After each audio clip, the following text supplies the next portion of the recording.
Pakistan's Prime Minister Shehbaz Sharif has delivered one of the most honest and uncomfortable truths about his country's economic reality, one that reflects not just numbers on paper, but the emotional cost of a nation living on borrowed money.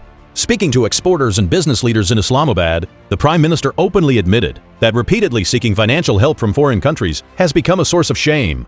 In words rarely heard from a sitting leader, Sharif said that traveling the world to ask for loans deeply hurts Pakistan's sense of dignity. He stated, "When Field Marshal Asim Munir and I go around the world begging for money, we feel ashamed. Taking loans is a heavy burden on our self-respect. Our heads bow down in shame, and many times we are unable to say no to what lenders demand from us." This was not just a political statement.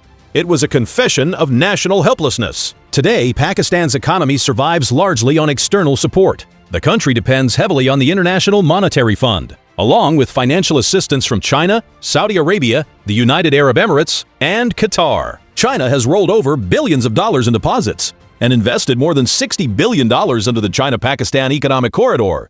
Helping Pakistan avoid default, Saudi Arabia has extended major deposits, deferred oil payments, and promised investments across mining, agriculture, and technology. The UAE has rolled over loans and pledged billions for energy, ports, and infrastructure, while Qatar continues to support Pakistan through LNG supplies and future investments.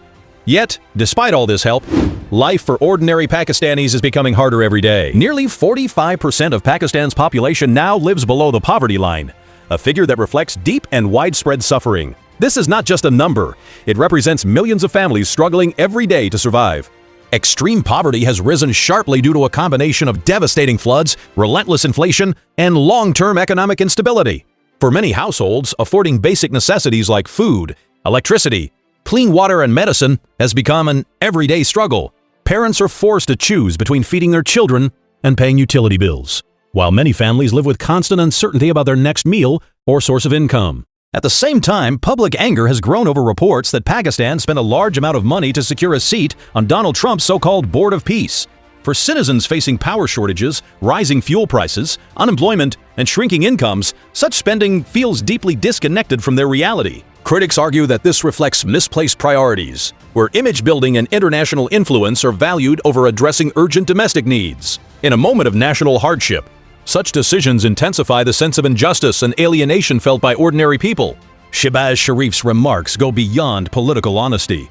They expose a deeper, structural failure in Pakistan's economic system, one that cannot be fixed by short-term loans or temporary relief. Many experts now believe the country is trapped in a permanent state of crisis, where borrowed money sustains the system but never truly repairs it. Without meaningful reforms, the